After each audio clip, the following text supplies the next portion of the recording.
le journal.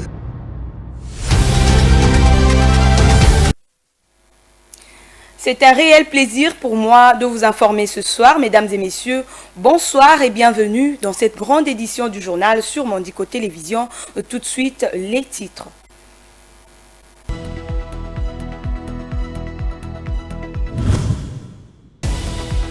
Plus de 125 prisonniers ont été libérés du centre pénitentiaire de rééducation de Kinshasa, CPRK, à l'occasion de la fête de Pâques par Madame le ministre de la Justice, Rose Mutombo. Un don de 1000 matelas a été fait en plus à la prison de Makala pour améliorer tant soit peu les conditions carcérales.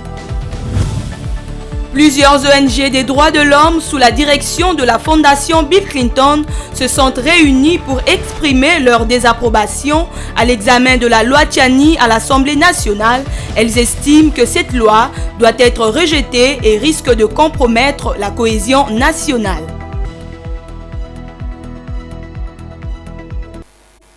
Voilà tout pour les titres, mesdames et messieurs. Merci de votre fidélité.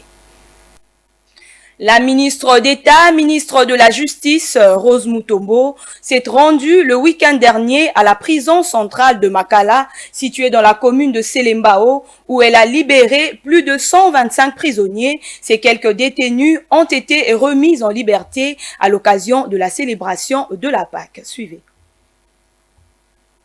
La ministre d'État, ministre de la Justice, Rose Mutombo, a procédé personnellement à la remise de 1000 matelas aux prisonniers de Makala. Faisant d'une pierre deux coups, elle a également procédé à la libération conditionnelle de 131 prisonniers. Ce qui a commencé aujourd'hui va continuer jusqu'à la semaine prochaine, puisqu'avec l'inspection qui a été faite par le service pénitentiaire au niveau de la prison, on a découvert des anomalies, détenus qui sont en prison alors que leur peine est déjà terminée. C'est pourquoi j'attire l'attention des magistrats pour qu'ils fassent très attention pour la gestion des détenus en détention au niveau de nos prisons. La ministre de la Justice a par ailleurs signifié que l'amélioration des conditions des détenus était une obligation et au nom de tous les personnels de la prison centrale de Makala, le directeur de cet établissement a salué ce geste qui s'ajoute à l'inauguration du pavillon 7 réhabilité par Congo Immobilier, CONIMO en sigle, destiné aux détenus malades. En effet, l'inauguration du pavillon 7 entre dans le cadre du programme d'urgence des 100 jours du chef de l'État et surtout au regard du contrat conclu en mai 2019 entre le gouvernement congolais et la société Conimo qui prévoyait la réhabilitation des bâtiments et pavillons de la prison centrale de Makala. Le directeur de la prison centrale de Makala a demandé aux responsables de la société Conimo de bien vouloir revoir le système de distribution d'eau et d'électricité car c'est pratiquement les mêmes problèmes dans presque tous les pavillons réhabilités. Les organisations de droits de l'homme en République démocratique du Congo, en synergie avec la fondation Bill Clinton, ont au cours d'un point de presse contesté la proposition de loi sur la congolité initiée par Noël Tchani. Ils demandent aux élus nationaux de rejeter cette proposition de loi qu'ils qualifient de discriminatoire. Jocelyne Massiala a pour les détails. Tous les Congolais sont égaux devant la loi, comme le stipule la Constitution dans son article 11 et 12. La loi Tchani n'a aucune raison d'exister car elle risque d'entraîner des conséquences néfastes entre citoyens congolais à l'interne tout comme à l'externe, a déclaré Emmanuel Collet, le coordinateur de l'ONG Bill Clinton, au cours d'un point de presse. Selon ce défenseur des droits de l'homme, tout Congolais qui s'assoit d'un parent étranger sont bénéficiaires de même droit. Ils ont tous le plein droit de servir leur nation en assumant toute forme de responsabilité sans aucune discrimination. La loi Tchani doit subir un rejet total. Moi, je ne fais pas la politique pour individus. Moi aussi, j'ai les enfants congolais. Donc, je ne peux pas laisser mes enfants demain, article 10, article 12. Tous les Congolais sont égaux. Mais lorsque tous les Congolais sont égaux, après vous dites que non, moi, tu ne peux pas posséder dans cette poste. Cette loi est discriminatoire.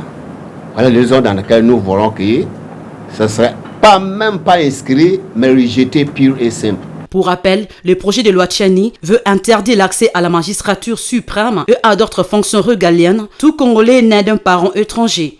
L'initiateur de cette proposition de loi, par contre, estime qu'elle vient sauvegarder la souveraineté nationale. Et le président de la République, Félix-Antoine Tshisekedi Tshilombo, en sa qualité de commandant suprême des forces armées de la République démocratique du Congo et de la police nationale, a inauguré le samedi 8 avril 2023 le nouvel hôpital militaire de la garde républicaine du camp colonel Tchachi dans la commune de Ngaliema. Cet hôpital hyper moderne est destiné particulièrement à prodiguer des soins de santé aux éléments de la garde républicaine et leurs dépendants, et en général, il accueillera également les populations riveraines qui souhaiteraient s'y faire soigner. Suivez.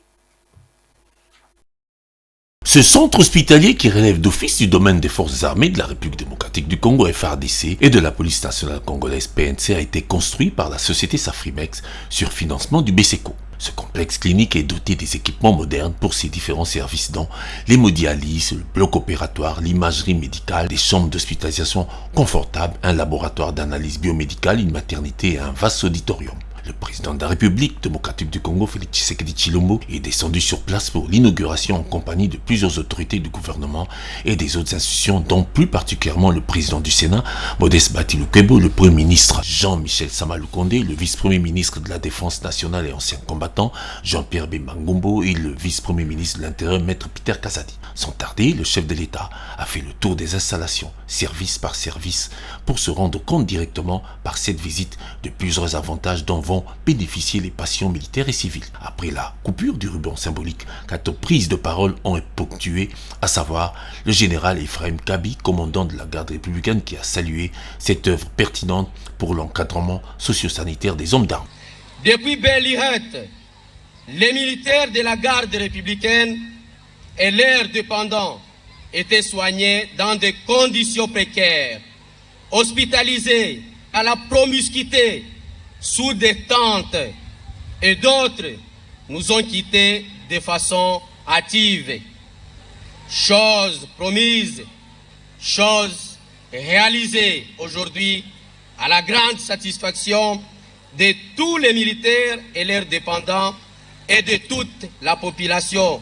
Il sera suivi du directeur général du BSECO, Jean Mabi, du docteur Mbouyou, médecin directeur de cet hôpital, et du ministre de la Santé publique, Hygiène et Prévention, le docteur Roger Kamba, qui ont tous remercié le chef de l'État pour cette œuvre sociale qui contribue à l'amélioration de la santé des militaires en particulier et de la population en général. Car cet hôpital hyper moderne est destiné particulièrement à prodiguer des soins de santé aux éléments de la garde républicaine et leurs dépendants. Il accueillera également les populations riveraines qui souhaiteraient s'y faire soigner. Les chefs des armées congolaises et ougandaises se sont retrouvés à Beni, au Nord Kivu, pour évaluer les opérations conjointes FARDC et UPDF contre les rebelles ADF. Cette évaluation est la 4e du genre depuis que ces opérations ont été lancées en novembre 2021. Suivez les détails.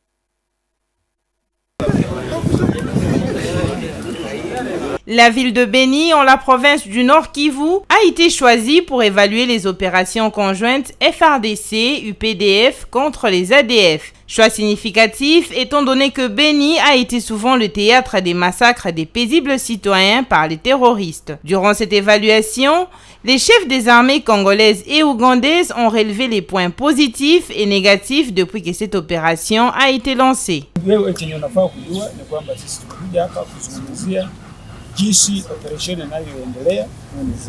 Nous étions venus pour échanger sur la manière dont se déroule l'opération. Nous avons vu comment ça marche et ce que nous devons améliorer pour plus d'efficacité. Nous voulons mettre la pression jusqu'à ce que nous allons terminer l'opération.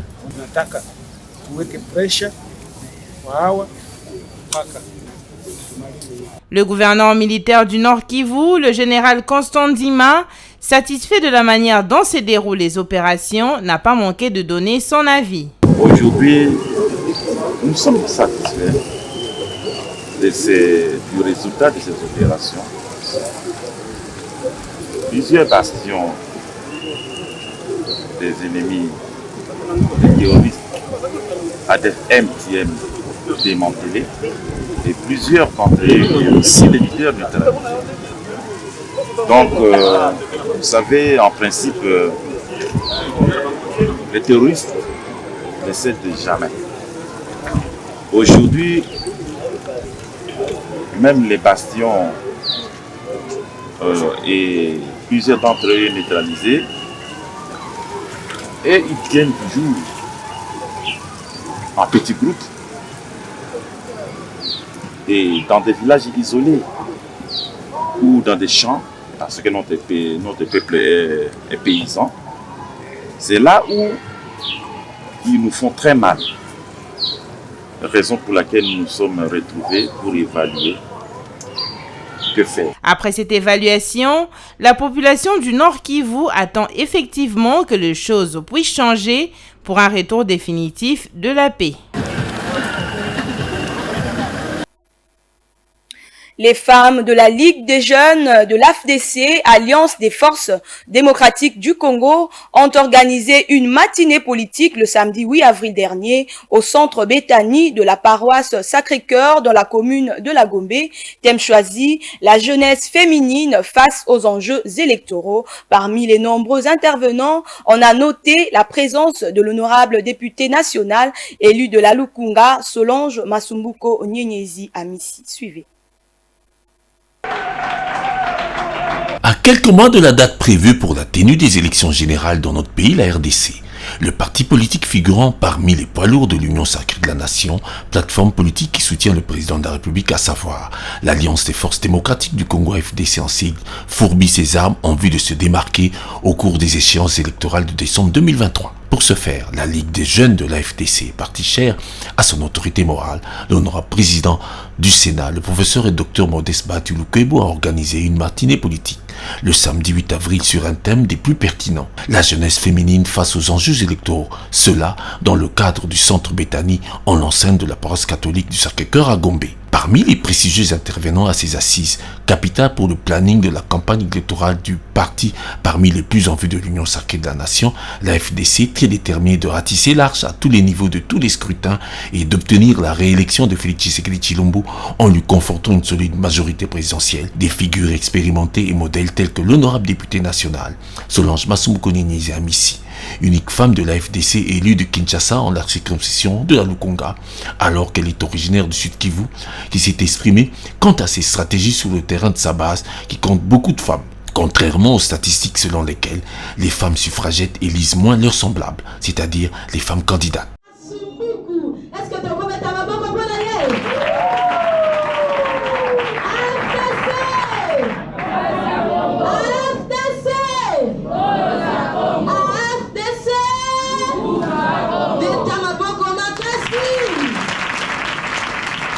Témoin et représentant de l'autorité morale de la FDC, le professeur docteur et président du Sénat, l'honorable Modeste Batulukwebo, le premier vice-président du parti, le professeur Placide Mutabunga, a réaffirmé les particularités louables de cette matinée comme les atouts que représentent certains intervenants.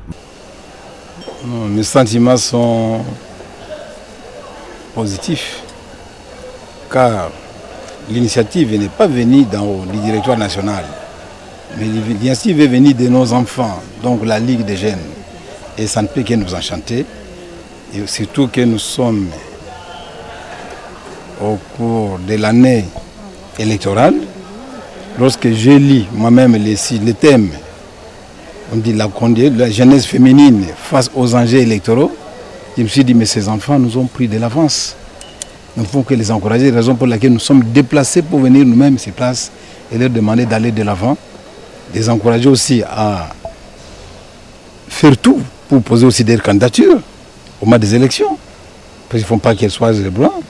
Ils doivent encourager aussi à voter utile, c'est-à-dire voter les personnes qui sont compétentes, fidèles et loyaux envers notre parti. Et tout ce que j'ai dit, je l'ai dit au nom de notre autorité morale, son Excellence l'honorable Batulukwebo, qui nous a chargé de venir les représenter. Mais aussi nous avons rappelé à nos membres qui suivent la conférence que notre candidat toujours aux élections de 2023 restait Félix Antoine Tshisekedi Tshilombo. L'un de ne s'en tenir qu'aux avantages de la situation qui place la FDC en pole position pour des élections à tous les niveaux et dans toutes les provinces. Les jeunes et femmes du parti Parmi les poids lourds de l'Union sacrée de la Nation ont tiré bénéfice avec ce partage d'expérience des élus suffisamment représentatifs pour encore plus de capacités renforcées et des atouts plus dynamiques à exploiter.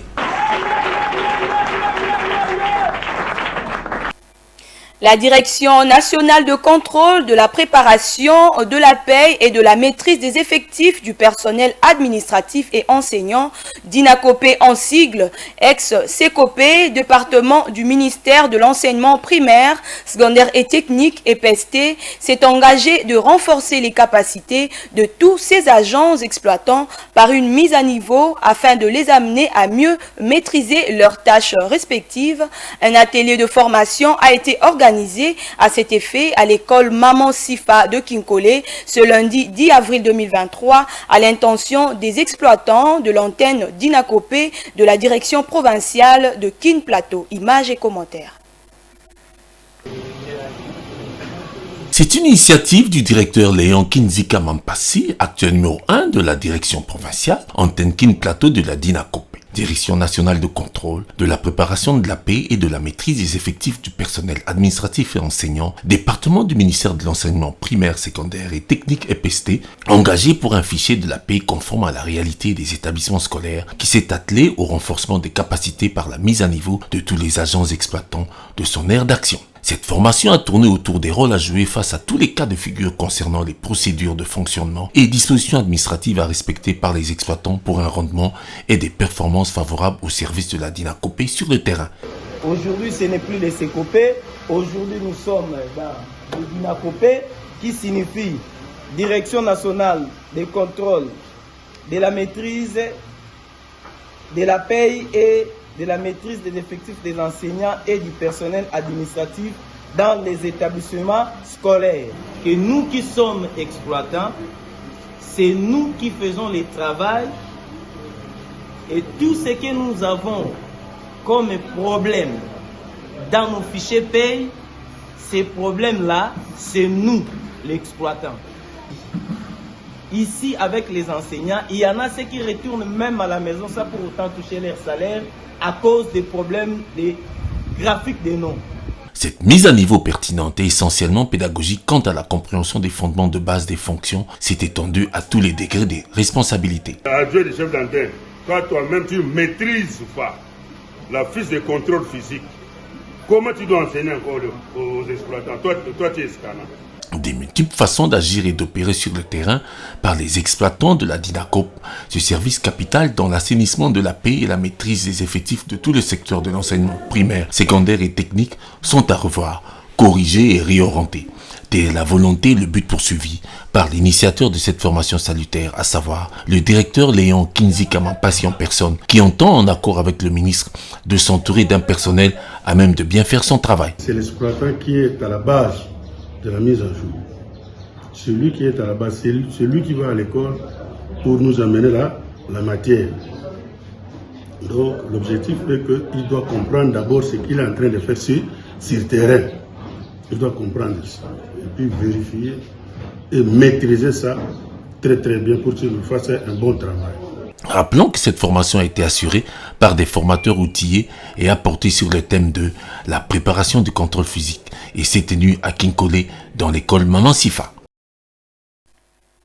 Le bourgmestre de la commune maire de Kinshasa, Maître Bienvenu Mbalibi, a sensibilisé ses administrés le samedi 7 avril 2023 et les a invités à lutter contre l'insalubrité dans leur municipalité. Roskindela et Deo Chilombo pour le reportage.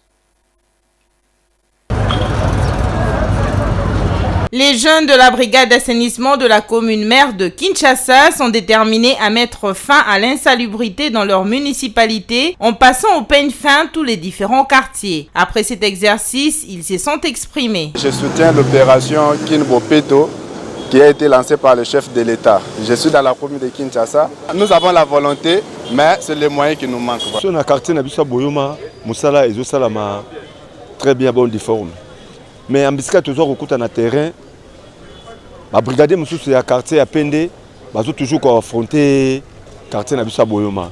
De son côté, Maître Bienvenu Mbalibi, bourgmestre de la commune de Kinshasa, a fait le tour de sa juridiction pour inspecter. De la direction Kabombar en passant par l'avenue Bokassa pour chuter au marché Zigida sur Bokassa. Nous avons sillonné quelques quartiers, notamment le quartier Aketi, le quartier Boyoma, jusqu'au croisement des avenues Tima et Bokassa. Dans l'ensemble, le mot d'ordre des autorités de la ville est suivi à l'ensemble. C'est vrai qu'il y a certaines personnes qui n'arrivent pas encore à intérioriser cela, mais en tout cas 80% de la population est en train d'intérioriser la notion de Salongo et je m'en félicite en tout cas. Profitant du Salongo, le patron de la commune mère a lancé un message aux premiers citoyens de la ville-province de Kinshasa en lui implorant de suspendre les marchés chinois situés dans l'enceinte du marché Tipka puisque devenu un lieu très dangereux pour la population. Nous avons arrêté un certain nombre de mesures. La première mesure, c'est que nos éléments de la police sillonnent, patrouillent là-bas, dans ce marché-là, de jour et de nuit. Ils font des rotations. La deuxième mesure que nous avons prise, c'est que la sécurité civile qui était assurée par des jeunes gens que nous sommes en train de rechercher doit être maintenant prise en main par la commune. Nous sommes en train de voir dans quelle mesure nous pouvons mettre d'autres personnes pour assurer la sécurité en dehors des éléments de la police au niveau du marché. Nous avons demandé aux autorités de la ville de fermer momentanément ces marchés-là afin que la paix revienne. Pendant que les mesures que nous avons prises là sont en train de produire l'effet que ces marchés-là soient momentanément fermés. Bon, nous attendons la décision des autorités. Rappelons que les dirigeants de cette municipalité se battent pour mettre fin à l'insalubrité et l'insécurité qui règnent dans plusieurs coins de cette juridiction. Et toujours en société, l'état dégradant de l'avenue Ntsongi au quartier Pigeon dans la commune de Ngaliema inquiète les riverains. En cette période pluvieuse, ils lancent un cri de détresse à l'endroit des autorités. Ranta Luyela et Vitempanzu pour le reportage. L'avenue Ntsongi au quartier Pigeon dans la commune d'Ngalema se dégrade du jour au lendemain suite au manque de canalisation des eaux de pluie par les nouvelles constructions. Cette situation est à la base des inondations, de ravins et de l'impraticabilité. Les notables du quartier se sont démenés par des cotisations pour bétonner quelques mètres de cette avenue dans le but de bloquer la puissance des eaux. Malheureusement, les moyens sont limités. Ils demandent aux autorités compétentes de trouver une solution durable. Il y a l'eau de pluie qui détruit ces quartiers ici, qui s'est érigé les canaux sur l'avenue. Cette eau de pluie vient d'Ngaliema, c'est-à-dire dans les quartiers Pigeon. Il y a à peu près 4 sorties là où l'eau sort pour détruire cette avenue. Tel que vous le voyez ici, il y a eu une grande pluie qui s'est abattue dernièrement, puis ça a cassé ces passerelles ici, ça a détruit les maisons même là-bas. Mais on venait de construire ça, nous avons acheté des briques pleines avec des ciments. On a dépensé 450 000 pour barrer, ce n'est que ces petits passages ici. C'est comme ça que nous demandons à l'autorité de la ville qu'elle puisse nous protéger, qu'elle puisse nous aider, qu'elle puisse répondre à notre demande puisque nous avions écrit. Sinon, ça sera regrettable un jour que les quartiers vont disparaître et puis on aura assez de morts. Son impraticabilité dérange les habitants de cette partie de la capitale au point qu'ils se voient obligés de transporter leurs marchandises sur la tête. Banzele baby Les eaux de pluie nous dérangent. Le véhicule n'entre plus par ici. Que les autorités viennent réhabiliter cette route, car nous transportons même la marchandise sur la tête, faute de route. Nous nous débrouillons avec les moyens des bords pour acheter des sacs et faire arranger la route. Mais cela est insignifiant.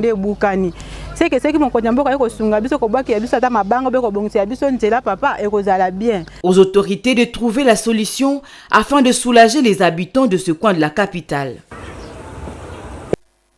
Et en religion, pour terminer, la paroisse Assomption de Marie du doyenné Notre-Dame de Grâce a célébré la veillée pascale le week-end dernier au cours de la messe du samedi saint, symbolisant la résurrection de Jésus-Christ en vue de mettre à terme le triduum pascal. La messe a été dite par Théophile Moussoba, curé de la paroisse, en présence de plusieurs fidèles. Vite Mpanzu nous signe ce reportage. Mokonzi Nzambe wa biso bato banso bazalaki omolili otindeli bango mwana wayo azala mwinda mwa bango. Débuté par la bénédiction du siège pascal à l'extérieur de la paroisse avec des lampes toutes éteintes, cette messe de samedi saint s'est poursuivie à l'entrée du prêtre célébrant principal Théophile Moussoba, curé de la dite paroisse, et sa suite à l'intérieur de la paroisse, suivie de la partie appelée Mbondaya Pasika, symbole de la résurrection de Jésus-Christ.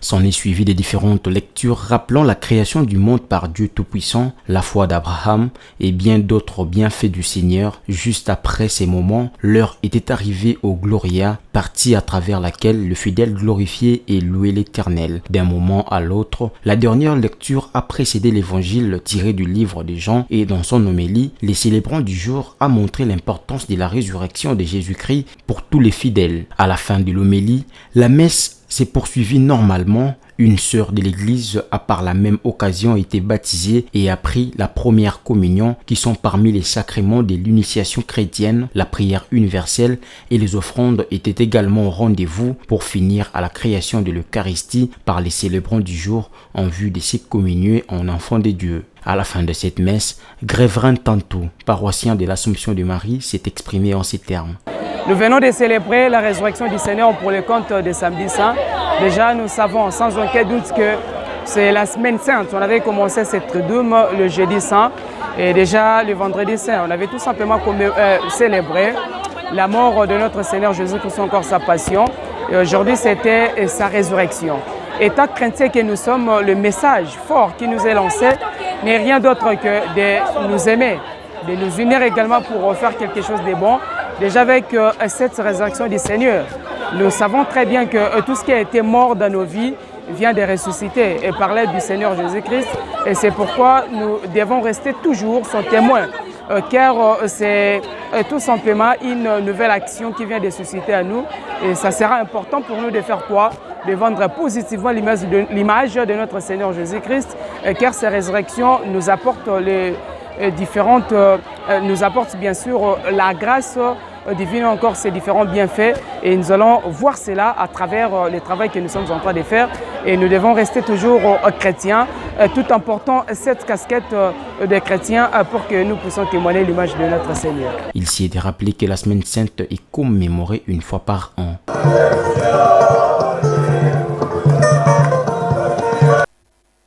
Avant de refermer ce journal, mesdames et messieurs, je vous prie de suivre le rappel des titres.